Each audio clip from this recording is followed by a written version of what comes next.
자, 우리가 지금 오전에 2시간, 오후에 지금 1시간 했나요? 2시간 했습니까?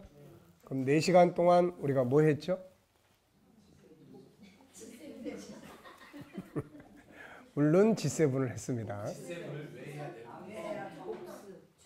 자, 첫 번째 시간에 뭐 했죠?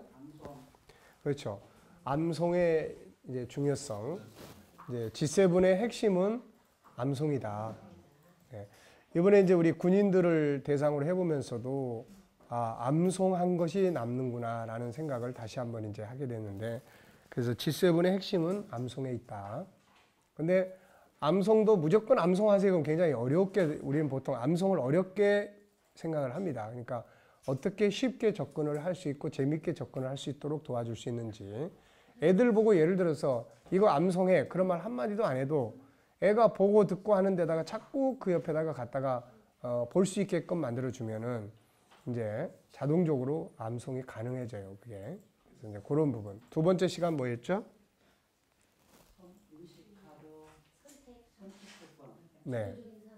예, 우리들이 가지고 있는 2개 중에서 어느 것을 할 수 있느냐. 1단계, 2단계, 3단계, 4단계 이야기요. 자, 그 다음에 이제 오후 시간 2시간 뭐 했죠? 복습했습니다. 인문편, 존귀함에 대한 이런 거. 자, 예, 이것도 다 학습이에요. 우리가 지금 상담을 하지 않습니까? 시커멓 상담하고 상대방 이야기를 계속 듣다 보면은 나중에 너무 많이 이분이 이야기를 해가지고 이분이 도대체 이야기를 뭘 하려고 하는 건지를 이야기하는 사람 쪽에서는 잘 몰라요. 그래서 한없이 막 퍼져갑니다, 이게. 그래서 경청을 하되 중간중간에 이걸 말씀하시고 싶어 하는군요. 라는지 말씀하시는 핵심이 이 부분이 같은데 맞습니까? 라든지 그래서 자꾸 퍼주려고 하는 것. 처음에 들어줄 땐 다 들어주지만 어느 단계에 가서는 핵심적인 걸 하나씩 찾아가야 돼요. 그리고 내가 과연 무엇을 들었고 무엇을 배웠고 오늘 무엇을 말하고 있는지에 대한 거. 그러니까 이런 것들. 우리가 52주제 중에 뭐가 있습니까? 오늘 무엇을 배웠는가에 대한 주제가 있죠. 그게 15개 주제 속에서도 나와 있었는데 그게 이제 오늘 이 사건을 통해서 오늘 이 시간을 통해서 내가 배운 게 뭔가 이거를 스스로 정리를 하지 않으면은 주도적 학습이 안 됩니다. 다 잊어버려요. 그러니까 항상 우리가 이제 공부 끝나고 나면 이번 시간에 공부한 게 과연 뭔가 이런 것들을 이제 스스로 정리하는 게 필요합니다. 이게. 자, 그럼 이제 기본적인 이야기는 우리가 다 했어요. 그럼 이제 주도적 삶과 성공적 파트너십. 그러니까 이제 모양의 다양성이에요. 모양의 다양성. 그래서 이 모양의 다양성, 우리가 유일성에서 나오는 3가지 영역 중에 이제 2번째 영역이 이제 이 부분입니다. 그래서 모양의 다양성이에요. 그래서 모양이 다르다는 것은 과연 그 안에 또 어떤 것들이 들어있나. 그러니까 전에도 이야기했지만은 우리가 지금 하나님의 형상이라고 하는 큰 광산이 있다고 생각해 보세요. 그러면 이 안에 이제 보물 창고가 광산이 이제 5개가 있어요. 그런데 이 5개 안에는 들어가 보면 또 여기에 이제 광구라고 할 수 있는 거죠. 그래서 존귀함의 영역, 그 다음에 모양의 다양성의 영역, 그 다음에 재능의 다양성의 영역. 이 영역을 이제 찾아 들어가는 거예요. 그래서 존귀함의 영역을 우리가 25가지로 정리를 했고, 이제 모양의 다양성의 영역 속에서 또 지금 이제 이게 전부 20 몇 과로 되어 있어요. 27과로 되어 있습니다. 자, 그래서 이제 이것이 이제 실제로 안에 들어가서 내가 만나는 보물들이에요. 그러니까 이거를 이제 우리가 어떻게 해야 됩니까? 이걸 이제 가공을 해서 내가 귀에도 걸고 활용을 할 수 있는 단계로 이제 만들어지는 것이 굉장히 중요하죠, 이 부분이. 네. 자, 그래서 지금은 이제 요 존귀함이에요. 그러니까 영역이 굉장히 많죠. 목사님 좀 달아주세요. 뭐? 5가지 그 헤드 부분만. 자, 이거를 그다음 인격성입니다. 이 안에는 인격성이라는 말은 사실 여호와라는 하나님의 이름에서 나오는 말이에요. 그러니까 이 안에는 3가지 기능이 또 있습니다. 첫째는 생각의 기능, 두 번째는 자유의 기능이에요. 심리치료는 이제 여기다 해당되는 거예요. 심리 질병은 뭐예요? 억압이에요. 억압. 하나님의 형상대로 살고 싶은데, 존귀하게 살고 싶은데, 존귀하게 살지 못하면 어떻게 돼요? 억압이 되는 거예요. 억압은 뭐예요? 답답한 거예요. 네, 그 고통이 옵니다. 그러니까 이런 억압에 이게 심각한 사람들은 막 숨쉬기를 굉장히 힘들어해요. 한숨을 많이 쉬고 그 한숨이 나중에 자꾸 이게 모아지면은 나중에 막 숨을 못 쉽니다. 그래서 병원에 가서 이제 심장내과나 이런 데 가는데 아무 이상이 없는 경우가 많아요. 그래서 그런 경우에는 보통 이제 신경정신과라든지 이런 쪽으로 이제 가도록 권장을 합니다. 그래서 생각, 자유. 그 다음에 뭐 있어요? 이제 세 번째는 소통이에요. 우리는 모두가 다 자유한 존재입니다.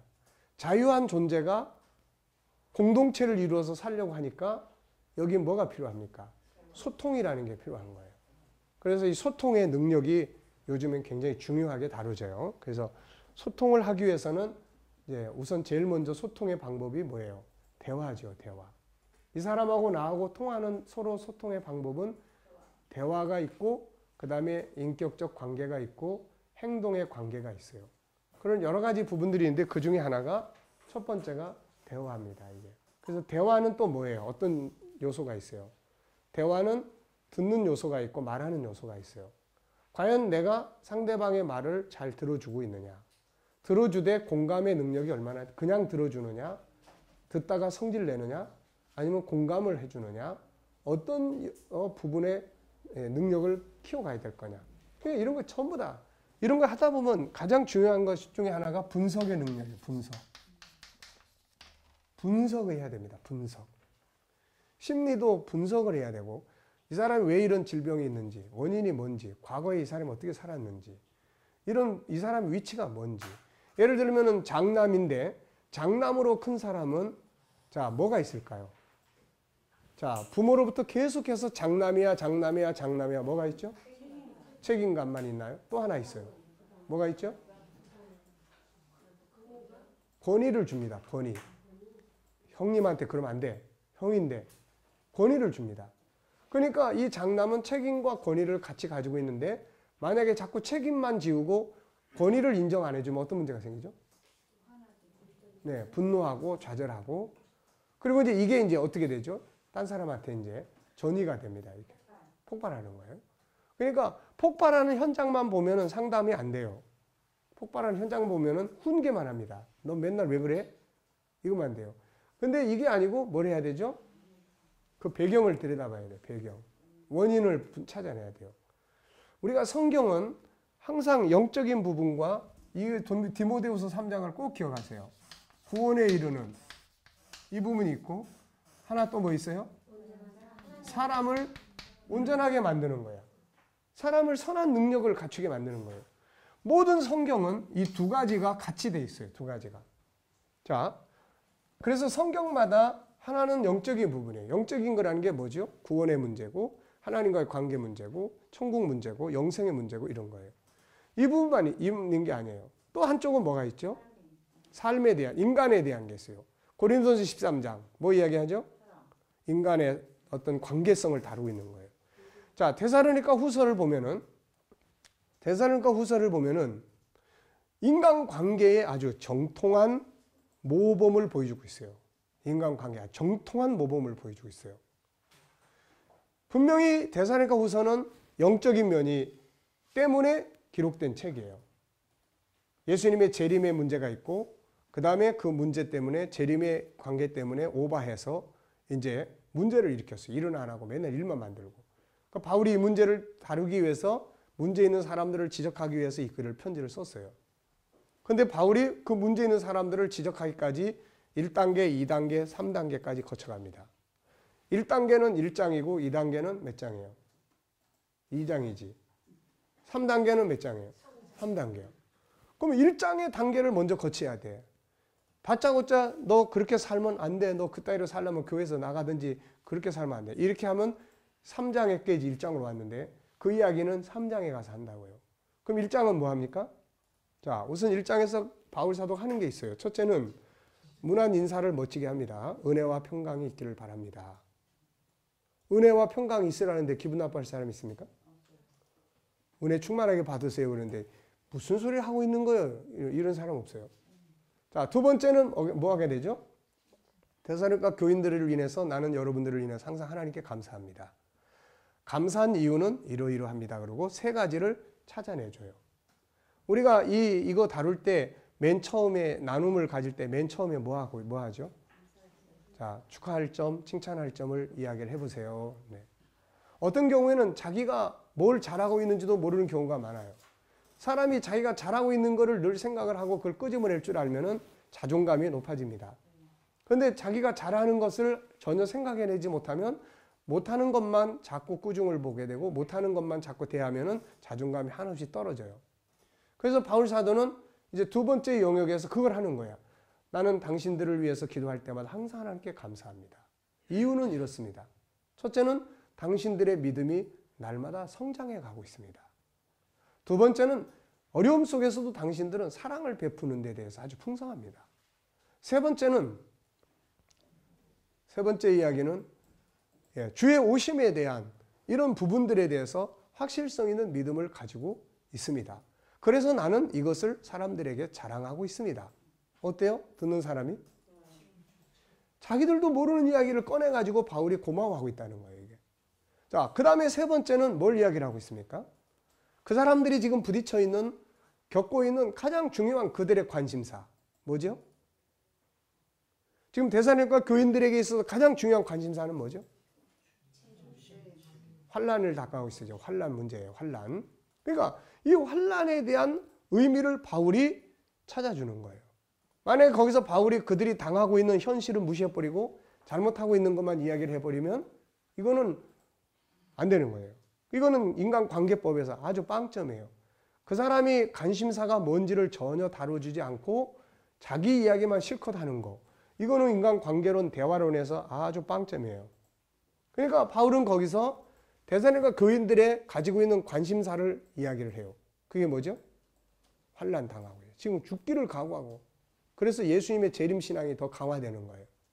그래서 바울은 환난에 대한 의미를 일깨워줘요. 두 가지로 하는데 하나는 이걸 당하는 이유는 여러분들이 하나님 나라에 합당한 자로 만들어 가기 위해서 당하고 있는 일이다. 자, 기분 좋아요, 나빠요? 기분 좋죠? 그리고 자기들이 당하고 있는 게 의미가 있어요, 없어요? 의미가 있습니다. 그러니까 우리가 대화를 할 때 항상 중요한 게 그래요. 상대방의 관심사예요. 지금 저 사람이 하고 있는 게 관심사. 그 관심사를 먼저 끌어내죠. 그 끌어내서 그거를 칭찬하고 그거에 대해서 고마움을 느끼게 되면 그 뒤에 대화는 그냥 자동적으로 다 되게 되는 거야, 이게. 근데 우리는 문제부터 막 이야기를 해버리니까 그 뒤에 대화가 더 이상 안 돼버리는 거예요. 자, 이게 이제, 그리고 이제 그런 의미를 이야기를 해주고, 그 다음에는 뭡니까, 이제.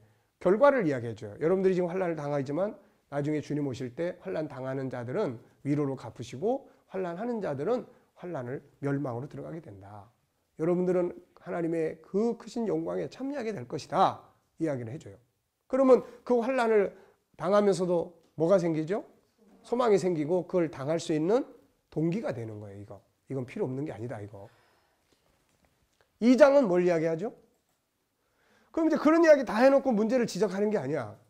2장에서는 더 중요한 걸 이야기를 해. 자, 인간관계론에서도 똑같은 거예요. 이게 굉장히 중요한 원리인데 보세요. 자, 이 데살로니가 후서를 써서 보내게 된 문제점이 뭐라고 그랬어요? 예수 재림을 믿는 겁니다. 잘못된 겁니까 이거? 맞잖아요. 그런데 오바했어요. 재림이 이제 곧 온다. 예를 들어서 오늘 우리도 마찬가지예요. 예수님의 재림이 내일 온다 그러면은 여러분들 뭐 하겠습니까? 그렇죠. 딴 거 할 게 뭐 있습니까? 직장 생활 하겠어요? 오늘 회사 가겠습니까? 내일 예수님 오신다는데? 내일 학교 애들 보내겠어요? 안 보내죠. 그러니까 그런 문제가 생기는 거야. 그러면은 지금 이 문제점의 핵심적인 원인은 뭐예요? 핵심적 원인은 뭡니까? 재림의 시기에 대한 오해라는 거예요, 지금. 재림의 시기에 대한 오해라는 거예요. 그 사람들이 재림의 시계를 명확하게 알고 있으면 이런 문제 안 생긴다는 겁니다. 그런데 이 사람들이 그렇게 오버하고 그런 상황은 재림의 시기를 모르는 데서 발생한 문제예요. 그러면 올바른 리더자라면 나타난 문제만 지적하고 책망하겠습니까? 아니면 원인을 해결하겠어요? 그렇죠. 그래서 2장은 재림의 시기를 이야기하는 거예요. 재림의 시기. 적그리스도가 나타나기 전에 예수님 절대 오지 않는다. 예수님은 적그리스도가 등장하기까지는 절대로 오시지 않는다. 시기 문제를 해결해 주는 거야. 그런 다음에 3장에 가서 문제를 지적하는 거예요. 이게 무슨 말인지 아시겠습니까? 그러니까 우리가 성경이라고 하는 것이 이 원리를 꼭 기억하세요. 하나는 분명히 영적인 면이 있습니다. 이게 근본이에요. 그 다음에 또 하나는 뭐예요? 인간을 올바르게, 인간관계를 올바르게, 자기를 올바르게 하나님의 형상대로 살아가도록 선한 능력을 행할 수 있고 인간관계를 올바르게 할 수 있는 이런 걸 키워주는 책이다, 그런 이야기예요. 이거를 유대인들은 구원의 영역은 안 다루지만 이 영역은 유대인들이 굉장히 잘 다루기 때문에 그들이 세계 속에 뛰어난 민족이 되는 거예요. 그러니까 우리는 구원이라는 중요한 목표가 있고 이게 근본이 있기 때문에 그 다음에는 인간을 올바르게 만드는 이 영역을 다뤄야 됩니다. 그래서 어느 성경을 보든지 예를 들어서 에베소서를 볼 때는 우리가 뭘 생각이 돼요? 에베소서는 인간을 중심으로 한 논문이에요. 하나님의 계획 속에 들어있던 인간. 그러니까 우리가 항상 영적인 부분과 인간에 대한 부분이에요. 이 부분을 우리가 바르게 해석하는 게 아주 중요합니다. 자, 그래서 이제 어쩌다가 이런 이야기가 나왔는지 모르겠는데 소통의 관계입니다. 이거 소통. 자, 이게 인격성에서 다루는 건데 이 범위가 굉장히 커요. 이 범위가 굉장히 큽니다. 이게 공부할 영역이 굉장히 많아가지고 자유, 생각, 뭐 소통, 뭐 이 안에. 그래서 들어줄 줄 알고 그 다음에 뭐 해야 돼요? 그래서 경청의 능력입니다. 상대방의 경청을 하는데 겉부분만 듣는 거냐, 상대방의 감정까지 보느냐. 바울의 지금 저 데살로니가 후서를 다룰 때 내용을 보면은 지금 무엇까지 보고 있는 거예요, 지금? 그들의 원인까지 보고 있는 거예요, 원인까지. 진정한 경청은 나타나는 말만 듣는 게 아니라 그 사람 속에 있는 감정을 듣는 거고 더 밑에 있는 뭘 들어요? 본능까지 듣는 거예요, 본능. 본능은 뭐 하는 거예요? 지금 내가 말은 그냥 너 가만 안 놔둘 거야 그러는데 저 밑에 속에 있는 본능은 난 너를 좋아한단 말이야, 지금. 난 너하고 같이 있고 싶고 난 너하고 지내고 싶단 말이야. 이 외침이 있는 거야, 이게. 네. 그러면 이제 이 사람은 이걸 듣는 사람은 뭐를 해요? 그 좋게 하는 방법을 만드는 거예요, 이게. 네. 그러니까 이런 부분들에 대한 경청. 겉에만 것만 듣느냐? 감정을 듣느냐? 아니면은 밑에 본능을 듣느냐? 네. 자, 그 다음에 이제 세 번째는 뭐예요, 이거는? 세 번째는 이제 거룩성이에요, 거룩성. 그래서 거룩성의 영역도 역시 세 가지인데 지금 하나를 더 다루어 볼 생각이에요. 하나를 더. 그래서 하나는 뭐예요? 하나님과의 관계입니다. 하나님과의 관계. 그래서 이 영적인 관계예요. 이 거룩성 속에는 종교성이라는 게 있단 말이에요. 이게 영적 관계예요. 이게 하나님과의 관계. 자, 하나님과의 관계 속에는 또 세 가지 기능이 들어있어요. 이 안에. 첫째는 뭐예요? 하나님의 계명을 지키는 거예요. 계명. 그래서 이 계명을 훈련하는 작업을 이제 하는 거예요. 계명. 이걸 이제 대표적인 게 이제 출애굽기 이제 20, 21, 22, 23장까지의 이야기예요. 그리고 이제 이걸 보완해서 신명기나 뭐 이런 속에 그리고 산상수훈. 네. 그래서 예수님께서 옛사람에게 말한 바, 옛사람한테는 살인하지 말라고 그랬는데 나는 너에게 이르노니 형제에게 노하는 자마다 뭐 심판을 받게 되고 형제에 대해서 나가라 하는 자는 뭐 공회에 잡히게 되고 형제를 미련한 놈이라 하는 자는 지옥불에 들어간다. 또 뭐 옛사람에게 말한 바 간음하지 말라 했다는 걸 나는 여기가 들었지만은 나는 너에게 이르노니 음욕을 품고 여자를 보는 자마다 그 마음에 이미 간음하였느니라. 뭐 옛사람은 또 맹세하지 말라고 그랬는데 나는 맹세한 것을 지키라고 그래요. 나는 너에게 이르노니 뭐 이런 이야기. 그러니까 예수님이 구약에 대한 이야기를 더 설명을 쭉 하신 거예요, 이게. 그러니까 이런 계명을 지키는 법을 이걸 훈련해야 돼. 이 거룩성의 첫 번째 과정은 하나님과의 관계에서 첫 번째는 계명 지키는 거야. 계명. 그런데 아까 이야기했잖아요. 계명을 암송하지 못하는 건 못 지킵니다, 이거. 계명을 못 지키는 거야. 그리고 계명을 구체화하지 않으면 못 지키는 거야, 이거. 그래서 유대인들은 그런 걸 잘한단 말이에요. 그런 것들을. 그래서 십계명, 그들의 십계명을 보면은 우리는 단순히 뭐 나 외에 다른 섬기지 마라, 뭐 우상을 두지 마라, 뭐 이렇게 돼 있지만 그 사람들은 우상 섬기지 말라를 비즈니스 영역에서는 거짓말을 하지 마지, 신뢰를 지켜라. 무슨 그 신의 없이 해서는 안 된다. 이런 걸로 해석을 한다고요. 그러니까 이걸 현장에서 활용한다고요, 이게. 근데 우리는 우상 그냥 뭐 저 붙여 뭐 만들어 놓고 하는 이것만 생각하는 거야. 그 사람들은 비즈니스 하는 사람이 하나님 앞에 비즈니스 하는 사람이 진실하지 못하면 이건 우상 숭배와 똑같다는 거야, 이거. 네. 탐욕이니까 똑같다는 거야. 그러니까 이런 부분들을 그들은 적극적으로 현장에서 활용할 수 있는 요소들을 만드는 거예요. 이게 그들의 삶을 강화시키는 거예요. 그들의 삶을 강하게 하는 겁니다, 이게. 자, 그래서 계명 지키는 거예요. 그래서 전체적으로 계명을 한번 다 정리를 해볼 생각입니다. 우리가 율법이 613가지라는데 그 중에서 정말 우리가 어렸을 때부터 아이들에게 암송을 시켜가지고 이 애들 속에 이게 뿌리 내릴 수 있도록 할 수 있는 계명이 몇 가지가 되는가 한번 이걸 총 정리를 해볼 생각이에요. 그래가지고 여기서 이걸 지키는 훈련을 해야 돼요. 그 다음에 두 번째는 뭐예요, 이제 대속이에요, 대속. 못 지키는 거. 대속. 그 십자가에 대한 이제 이 훈련을 해야 돼요. 십자가를 믿는 방법뿐만이 아니에요. 우리는 지금까지 십자가를 믿는 것만 했지 십자가를 활용하는 방법을 잘 모른다고요, 이거. 그러니까 이 십자가를 어떻게 어떤 상황에서 어떻게 활용할 거냐. 여기에서 자기 학대나 자기 책임이나 사람들이요. 우울증이나 이런 사람들을 보면은 자기 학대가 굉장히 심한데요. 자기 학대 중에서도 자기 책임감이 자기 책임론이 굉장히 커 있어요. 뭐 애들이 잘못돼도 다 내 탓이야. 가족이 잘못돼도 내 탓이야. 남편이 뭐 사업이 망해도 다 내 탓이야. 어떤 사람은 그런 경우가 있어요. 그래서 진짜 당신이 잘못해서 그거 망한 거예요. 그랬더니 그건 아니래. 근데 왜 당신 탓이라고 그래요? 그 당신 탓이 아닙니다. 그거. 당신이 그거 다 감당할 수 없는 거예요. 우리가 감당할 수 있는 영역이 있고 감당할 수 없는 영역이 있어요. 근데 문제는 어디서 생기냐? 심리적 질병은 어디서 생기느냐?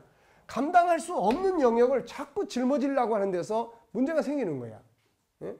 나 같은 거 말씀대로 살지도 못하는데 이건 내가 짊어질 수 있는 영역이 아니에요. 그것은 누구에게 맡겨야 되는 영역이냐면 그건 십자가에 맡겨야 될 영역이라고. 이게 십자가를 적극적으로 사용을 해야 돼요.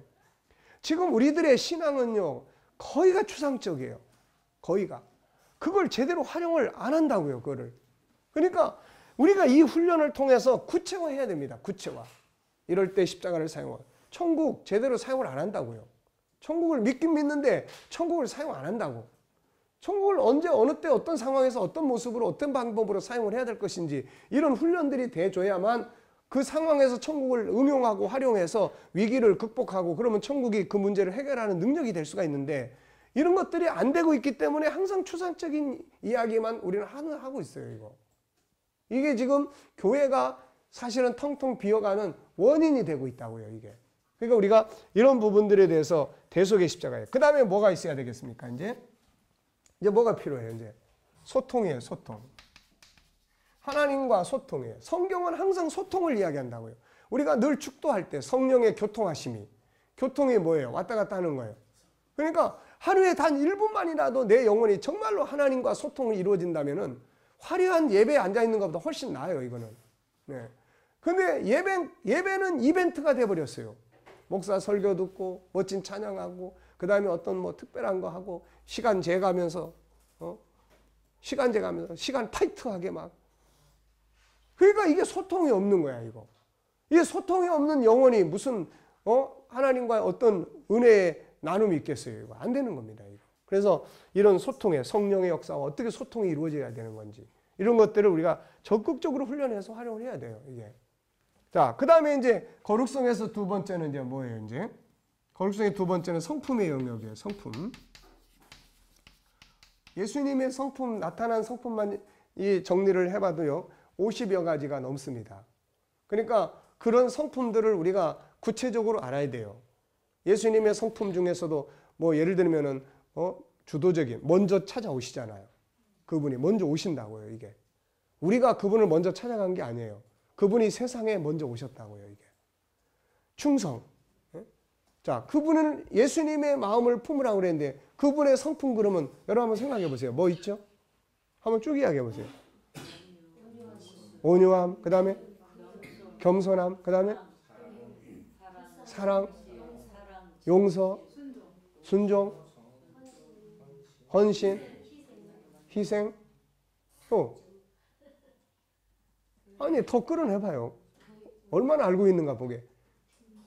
너희 안에 이 마음을 품으라고 그랬는데 이분의 성품을 다 품으라는 거야. 이게 어쩌면 어떻게 보면 우리 안에 다 있는 거예요. 이게 관용. 또 아무리 고민해도 10가지도 못 찾아내고 있어요. 그러면 또 찾아냈다고 합시다. 자, 그러면 과연 온유함이라는 게 뭔지, 겸손이 뭐예요? 겸손이 뭐죠? 여러분 겸손합니까? 아니, 무조건 못한다고 그러지 말고 겸손이 뭔지 우선 알고 있어요?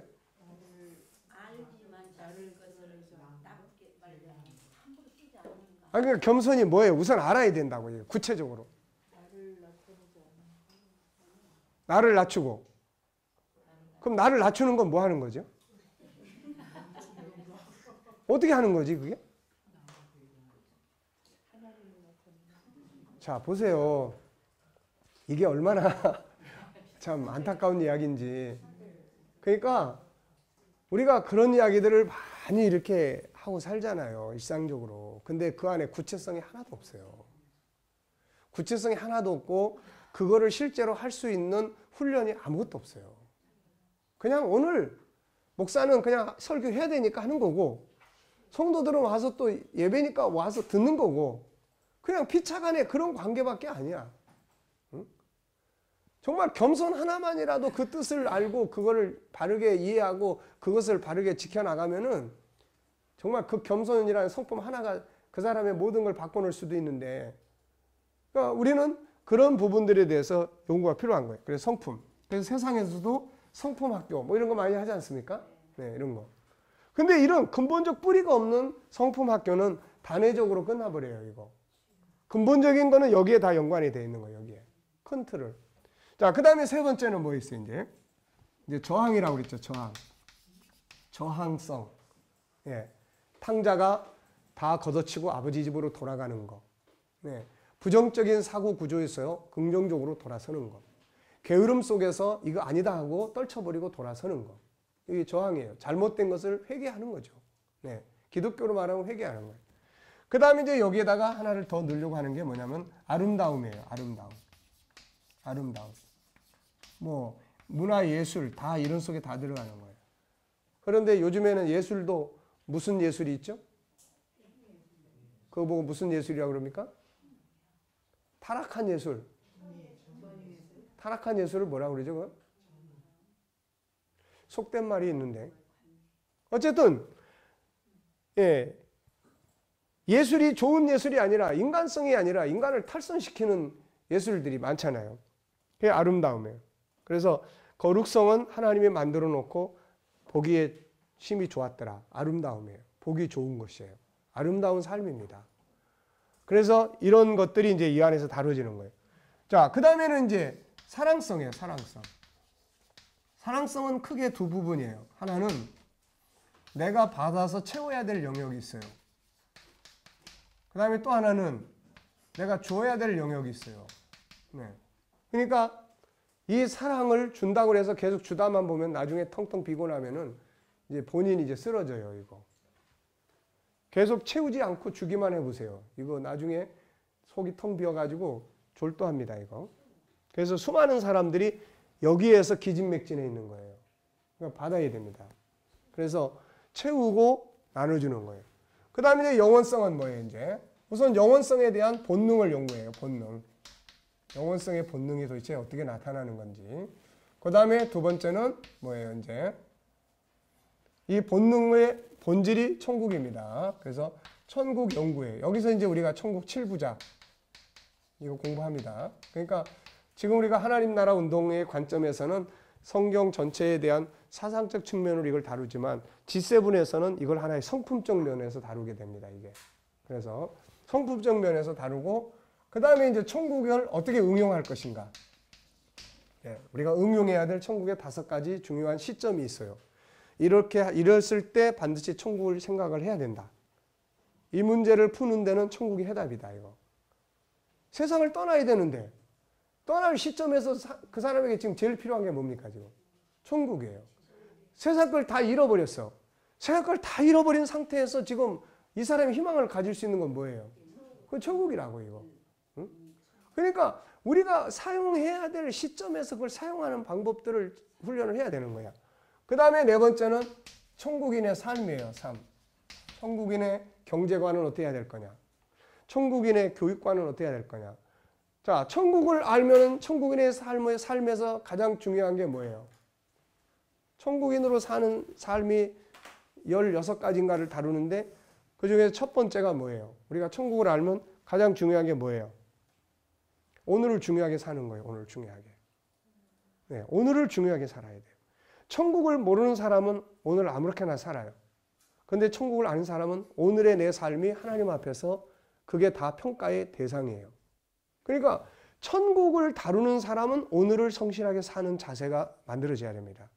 그 다음에 뭐 있어야 돼요? 내 안에 있는 하나님이 담아주신 재능과 이거를 열심히 개발해서 쓰고 가야 돼.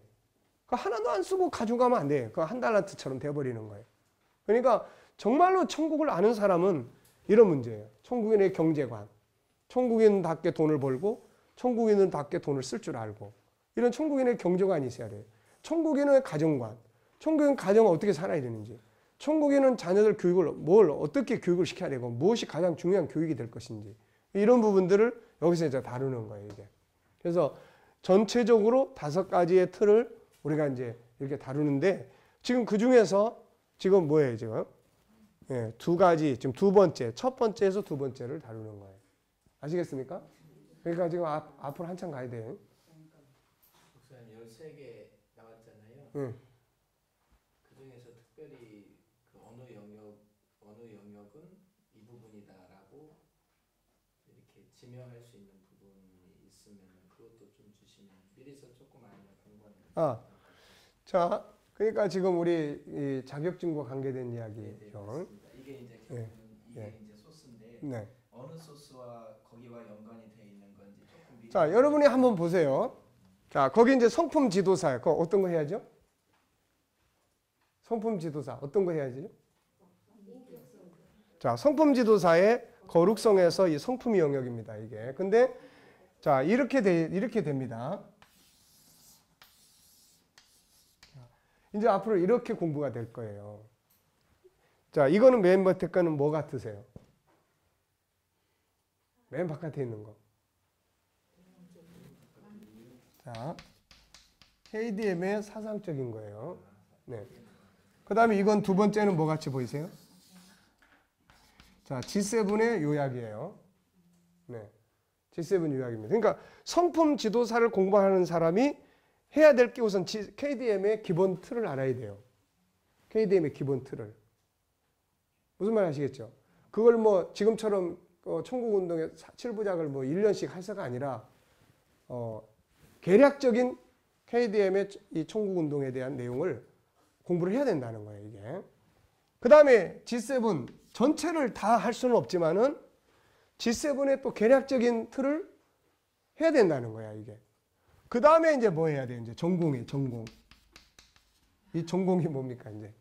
이제 성품 지도사니까 성품이 어떤 성품들을 우리가 가르치고 그 성품을 어떤 성품들을 해서 50가지를 가르칠 건지 그 중에서 24가지를 가르칠 건지 또 그 중에서 뭐 12가지만 뽑아서 가르칠 건지 이제 그래서 성품 지도사는 일단 우리가 정한 예수 그리스도의 성품에 대한 성경이 보여주는 성령의 역사가 있을 때 나타나는 성품 전체를 우선 공부를 하고 그 중에서 이제 본인이 운영할 때는 뭐 성품 학교 해가지고 12가지 성품을 그 중에서 뽑아서 한다든지 이제 자유롭게 응용할 수 있는 거예요. 이거는. 자, 그러니까 예를 들면 이제 성품 지도사예요. 창의력 개발 지도사 어떤 거 해야 되겠어요, 여기? 창의력. 자, 창의력 재능 개발은 이거죠, 우선. 재능 개발. 그다음에 뭐 해야 돼요? 창의력 어디서 나오는 거예요? 생각이에요, 이거. 이거하고 이거 두 개 하는 거예요, 이거. 네. 자, 심리 상담. 이거 어디 하는 거죠? 자유의 기능이에요, 자유의 기능. 근데 자유의 기능이지만 이걸 기본적으로 다 알아야 자유의 기능을 제대로 쓸 수가 있는 거예요. 이것만 달랑해가지고는 전체적인 인간을 알아야만 이게 제대로 다양하게 이야기가 될 수 있는 거예요, 이게. 네. 그러니까 이런 부분들을 가지고 이제 합니다. 그래서 그다음 또 뭐 있죠? 네. 교육사는 이거 전체를 다 가르칠 수 있는 자격증이에요. 교육사는. 센터 개설사는 그 지역에서 이걸 전체를 다 가르치면서 자격증을 발급할 수 있는 교육기관을 만드는 거예요, 이게. 그래서 자기 교회에서 센터를 하겠다 그러면은 그분은 센터 개설사 자격증을 취득을 해서 그걸 가지고 그 지역에다가 센터, 어느 지역에 G7 이 센터라는 명칭을 붙이고 거기서 이제 교육을 해요. 그러면 그분이 혼자서 이걸 다 가르칠 수도 있고 다른 강사들을 청빙해 다 가르칠 수도 있습니다. 거기 이제 학비를 받아야죠. 그래서 지난번에 우리 운영위원회에서 한 학기 학비는 40만 원이다. 그 중에 20%는 본원으로 돌려보내고 나머지만 80%만 그 현지 학교를 센터를 운영하는 경비로 쓴다. 그리고 이제 자격증은 이제 자격증을 위한 시험은 이제 본원에서 보는 거예요. 본원에서 이제 시험 문제를 이제 공통적으로 내서 시험을 보는 겁니다. 이게 그러니까 이런 부분은 이런 거예요. 그다음에 또 뭐 있죠 이제?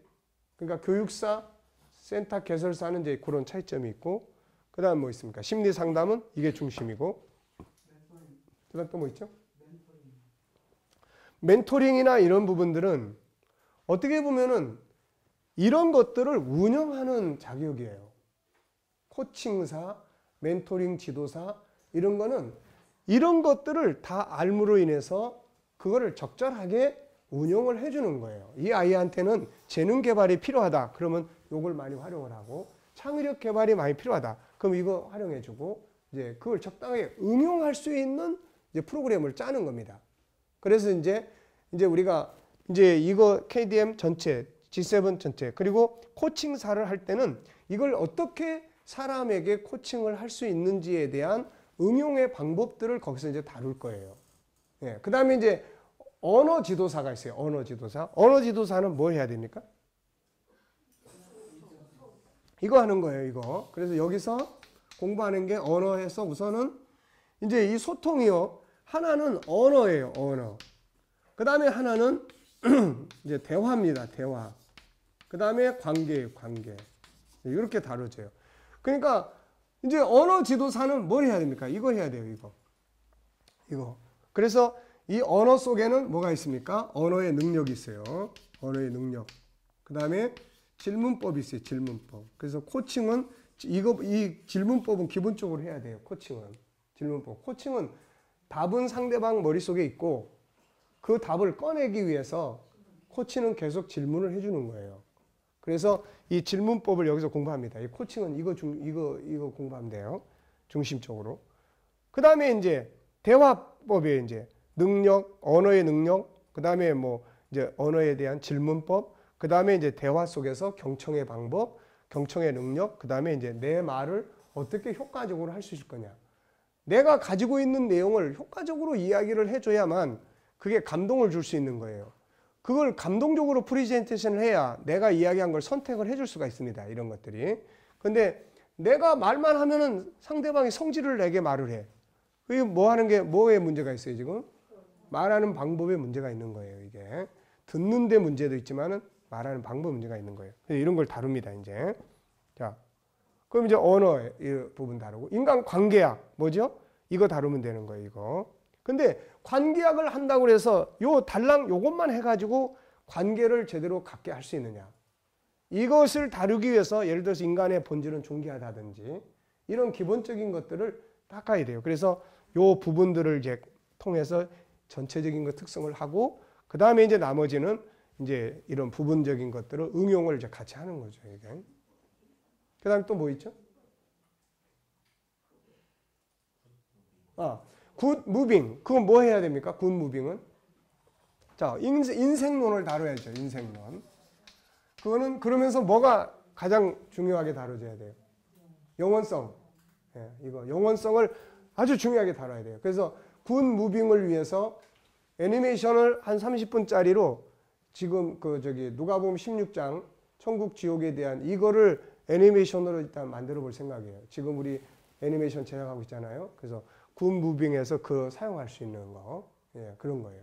그래서 굿 무빙에서는 이제 인생이 뭔지에 대한 총괄적인 문제를 기본적으로 다루고, 그 다음에 지금까지 살아온 삶의 의미를 찾아주고, 그 다음에 이제 어떻게 준비를 할 것인지, 뭐 웰다잉 뭐 그런 거 해보신 분들 많이 아실 거예요. 그런 걸 좀 접목을 하되 우리는 이사가는 개념이 돼야 돼요. 이게 뭐 죽는다 이런 개념이 아니라 여기서 거룩한 나라로 이사가는 개념이에요. 그래서 이사갈 준비를 뭘 해야 될 것인지 이런 것들을 거기서 이제 다루게 되죠. 그 다음에 이제 이제 굿 실버 라이프, 이거는 은퇴 이후 우리 중장년, 중년층 이상들이 인생을 어떻게 살아야 될 것인지 과거를 진단하고 오늘의 현실을 진단하고 미래를 점검할 수 있는 그런 삶을 이제 만들도록 도와주는 그런 역할을 이제 하게 되는 겁니다. 이게 감성지능 지도사. 감성지능 지도사도 성품이라든지, 원래 성품 지도사하고 감성지능 지도사를 두 개를 같이 올린 거는 하나가 안 되면 하나를 가지고 다 써보자. 인성지능이 안 됐기 때문에 그렇게 이제 하려고 올렸는데, 이 따로 구분해도 돼요. 성품 지도사, 이거보다 감성지능 지도사. 그래서 감성지능은 뭐예요? 감성지능에서 가장 중요한 요소는 자기에 대한 자기 힐링이에요. 자기 감정을 잘 컨트롤하는 거고, 그 다음에 뭡니까? 그 다음에 이제 다른 사람의 상대방의 감정을 잘 이해하고 컨트롤하는 거예요. 그래서 이 감성지능에서는 이제 존귀함에서 자기 감정을, 자기를 힐링하기 위한 것은 존귀함 속에 뭐 있습니까? 자기 자존감 높이고 또 13가지 방법, 이런 것들이 이제 중심이 될 겁니다. 그래서 그 시험 검정 과목에다가 이런 걸 다 구분을 해서 거기다 다 넣는 것들이 있어요. 그래서 이거는 이 과목을 공부를 한다. 이제 이런 건 다 그 안에 다 들어 있습니다. 그래서 요건 그렇게 보시면 돼요. 그 매뉴얼 나왔어요, 목사님? 그 매뉴얼은 거기에 다 들어 있어요. 그 G7에 들어가시면은 자격증과 관계에 대해서 우리가 정부 부처에다가 올린, 예, 거기에 다 들어 있습니다. 거기에 보면은 자격증란이 따로 있어요. 그래서 거기 들어가 보시면은 거기에 코칭이면 이 코칭은 어떤 과목을 공부를 하도록 이렇게 다 이제 그때 정해 놓은 게 있어요. 그러니까 그걸 중심으로 이제 시험을 보게 돼요. 이제 그거는. 네. 자, 또 뭐 이 부분에 대해서 다 이해됐죠? 궁금한 거 있습니까? 그 자격증에 대한 뭐가 몰라가지고 네. 좋은 건 아닌데 확실하게 제가 파악을 못해서 공부해갖고 이제 질문을 했어요. 예. 열심히 공부하시면 됩니다.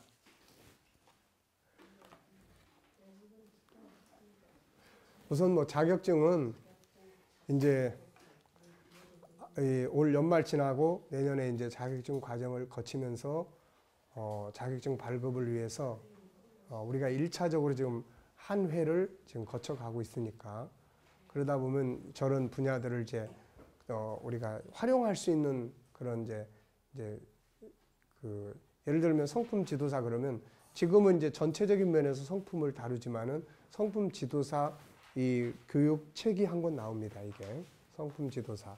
성품 지도사는 전체적으로 어떤 틀을 공부해야 되고, 아까 저기 이야기한 것처럼, 그래서 성품 지도사만을 앞으로 이제 자격을 취득을 하려면은 우리가 기간을 조금 줄이려고 해요. 기간을.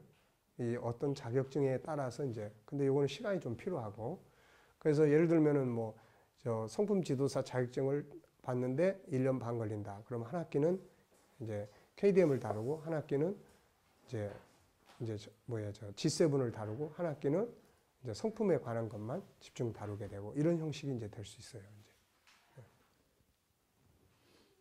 자, 그러면은 10분간 휴식을 하겠습니다.